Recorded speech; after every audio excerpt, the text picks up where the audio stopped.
Très bien. Comment s'est passé le dîner hier?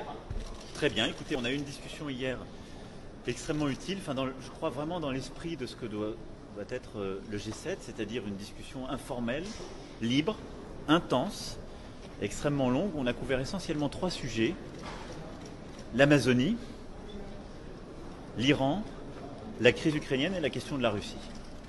Et donc, j'aurai l'occasion, évidemment, à la fin de ce G7, de rendre compte de l'ensemble de nos discussions.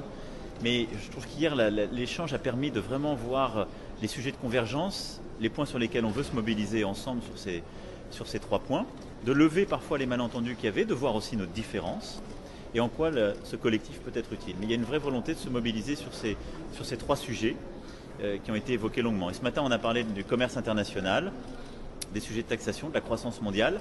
Et là aussi, on sait les tensions qu'il y a pu avoir. Mais je crois aussi, chacun a pu s'expliquer, la discussion a été très libre, parce qu'informelle. Mais je crois aussi que chacun a clairement redit sa volonté on a une croissance mondiale qui reparte de l'avant et donc qui a besoin d'apaisement, d'un travail multilatéral sans naïveté, où il nous faut protéger la propriété intellectuelle, où il nous faut protéger nos pays contre toute forme de concurrence déloyale, mais dans un cadre concerté. Et pour cela, sans doute, transformer en profondeur l'Organisation mondiale du commerce, avec une volonté aussi de trouver de manière concertée, au moins nous 7 et si possible plus largement, les voies et moyens de moderniser la fiscalité internationale dans le cadre de l'OCDE. Donc pour moi, ce sont des très bonnes discussions. On va les poursuivre ce midi sur le sujet des inégalités, cet après-midi sur l'Afrique.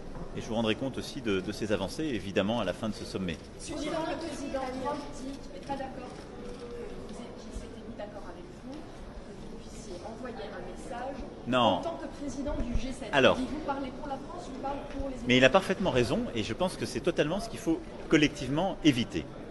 C'est-à-dire d'avoir des espèces de spin, comme on dit, où les messages de presse se répondent les uns des autres. On a eu hier une discussion. Cette discussion sur l'Iran a dégagé 2 lignes de force communes.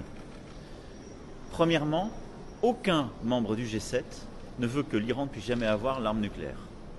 Deuxièmement, tous les membres du G7 sont profondément attachés à la stabilité, la paix de la région, et donc ne veulent pas engager des actions qui puissent nuire à celle-ci.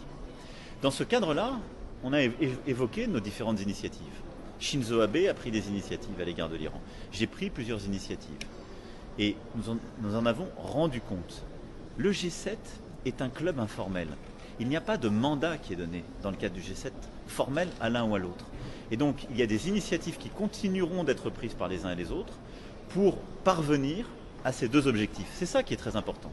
Et donc, ce que nous avons conclu de notre discussion d'hier, c'est qu'on va continuer à agir les uns les autres, chacun dans son rôle. Évidemment, quand moi je parle au nom de la France, mais je parle à la lumière de l'échange d'hier, en disant, pour arriver à ces 2 objectifs, on fait une action utile.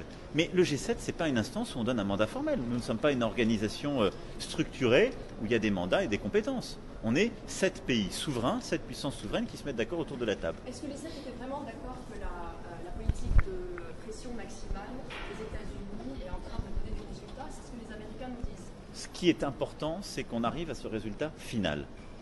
Et je pense que nous sommes tous utiles dans cet échange. S'il n'y avait pas eu les Européens pour rester dans le cadre du JCPOA, l'Iran en serait sorti. Donc, c'était utile que certains y restent. S'il n'y avait pas eu politique de sanctions et de pression, il y aurait peut-être moins de volonté de bouger sur d'autres sujets.